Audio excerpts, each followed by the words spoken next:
অনেক সময় হাতে খুব বেশি ছুটি থাকে না, কিন্তু মনে জেগে থাকে ঘুরতে যাওয়ার ইচ্ছে। ভরসা শুধু উইকেন্ডটুকু। এসব পরিস্থিতির জন্য এই প্ল্যানখানা পারফেক্ট। এই শীতের মনোরম ওয়েদারে সোয়েটার বা জ্যাকেট গলিয়ে বেরিয়ে পড়ুন ঝাড়গ্রামের উদ্দেশ্যে।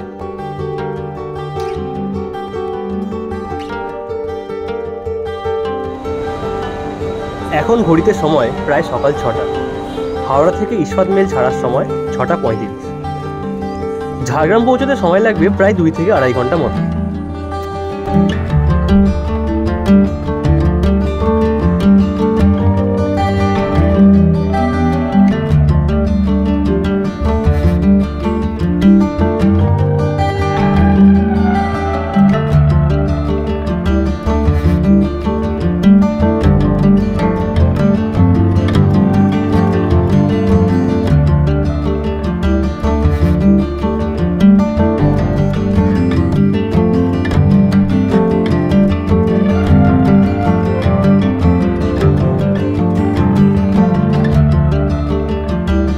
এখন বাজে 9টা আর আমরা পৌঁছে গেছি ঝাড়গ্রাম স্টেশন চত্বরের বাইরে টোটো স্ট্যান্ড।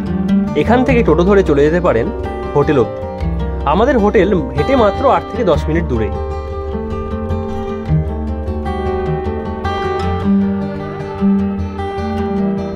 এই হলো আমাদের দুদিনের থাকার রাস্তা, কনক দুর্গা গেস্ট হাউস।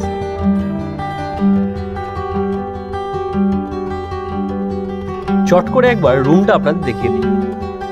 এই হলো 3 বেডের একটা রুম।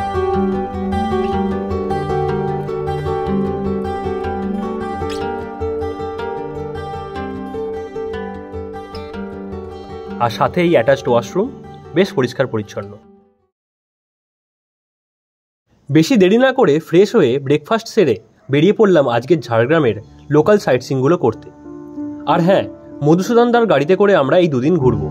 গাড়ি যদি অ্যাডভান্স বুকিং করে আসতে চান তাহলে স্ক্রিনে দেওয়া নাম্বারে সরাসরি যোগাযোগ করে নেবেন। আমাদের ফার্স্ট পয়েন্ট কনক দুর্গা মন্দির আর তার সংলগ্ন ডুলুং নদী।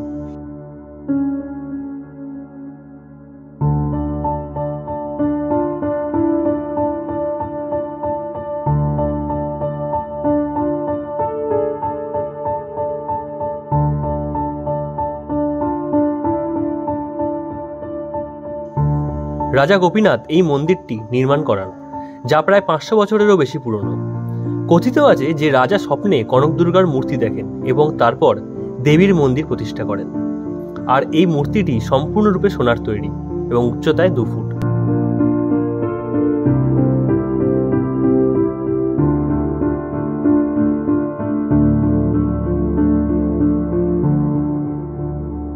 এখন আমরা যাব এই মন্দির সংলগ্ন ডুলুং নদীর কাছে। এটা বিশ্বাস করা হয় যে সেই সময় নরবলি একটা গুরুত্বপূর্ণ রীতি ছিল। আর এও বলা হয় যে মন্দিরে এই বলি ততক্ষণ চলতো যতক্ষণ না এই বলির রক্ত ডুলুং নদী অবধি এসে পৌঁছাতো।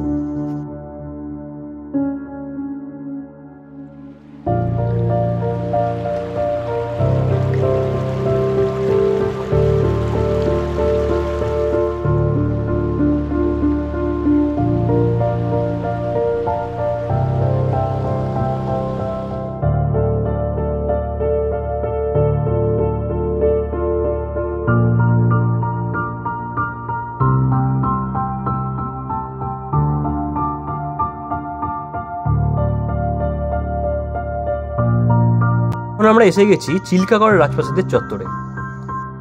প্রায় 300 বছর আগে জামবনি রাজা ছিলেন রাজা গোপীনাথ সিংহ এবং চিল্কাগড় ছিল তার রাজধানী। তার আমলেই তৈরি হয় এই চিল্কাগড় রাজ প্যালেস। এখানে ঢুকতে হলে কোনো পারমিশন বা টিকিট লাগে না, সাধারণের প্রবেশ অবাধ।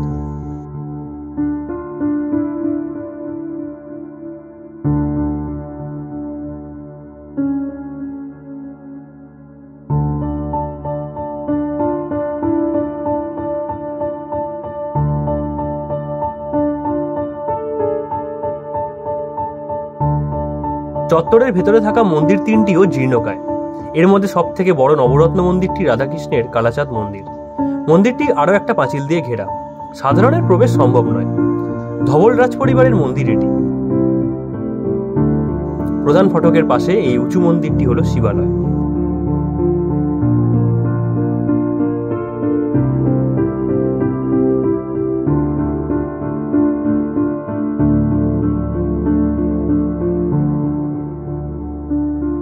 আমাদের নেক্সট পয়েন্ট হলো Jhargram eco tourism centre and tribal museum.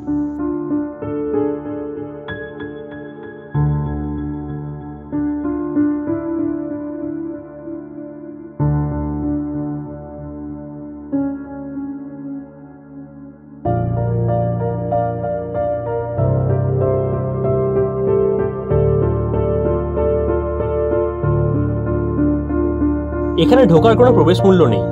এই মিউজিয়ামে সাঁওতাল উপজাতির জীবন ও জীবনধারার চিত্র খুব সুন্দরভাবে ফুটিয়ে তোলা হয়েছে।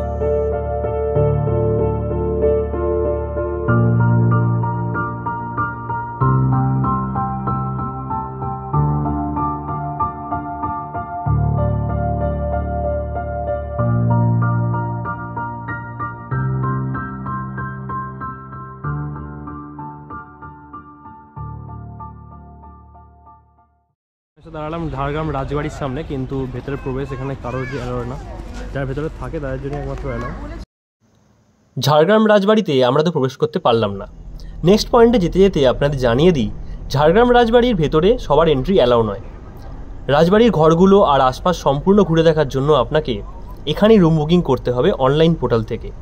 আর শুধু রাজবাড়ির সংলগ্ন বাগান আর আশপাশ ঘুরতে হলে আপনাকে থাকতে হবে ওয়েস্ট বেঙ্গল গভর্নমেন্টের ট্যুরিজম প্রপার্টিতে। বাকিদের জন্য কোনো অপশানই নেই।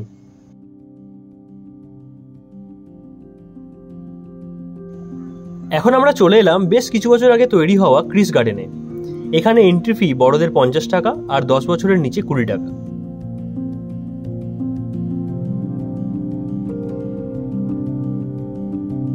সুন্দর করে ফুল দিয়ে সাজানো এই গার্ডেন, আর সাথে রয়েছে বাচ্চাদের জন্য বিভিন্ন রাইডস।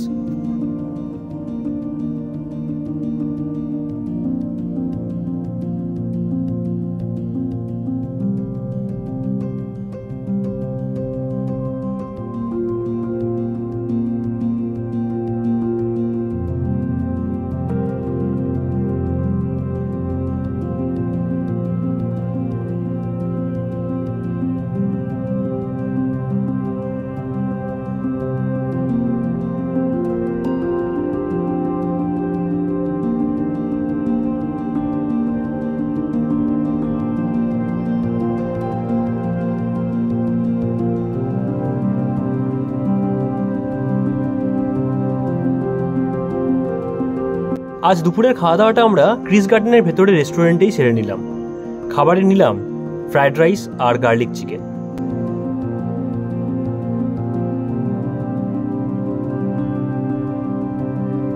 এখন আমরা যাব আমাদের next site seeing Jangalmahal zoological পার্কে, যার আগে নাম ছিল ঝাড়গ্রাম জু। এখানে এন্ট্রি ফি বড়দের 25 আর বাচ্চাদের 10 টাকা।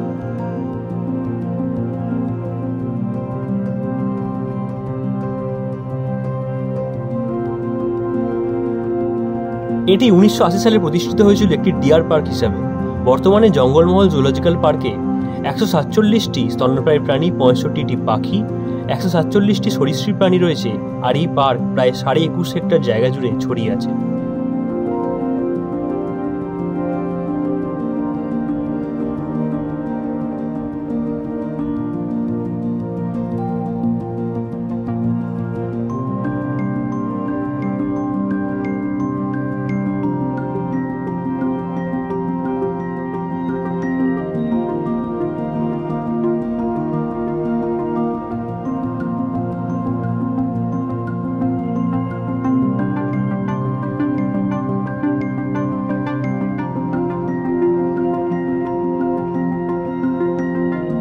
আমাদের আজকের শেষ পয়েন্ট সাবিত্রী দেবীর মন্দির। মন্দিরটি প্রায় 350 বছরেরও বেশি পুরনো। সাবিত্রী দেবীর মূর্তি মোল্লাদেব রাজপরিবার কয়েক শতাব্দী ধরে পুজো করে আসছে। এই মন্দির ঝাড়গ্রামের প্রাচীনতম স্থাপনা। সাবিত্রী দেবী দুর্গার রূপে পূজিত হন।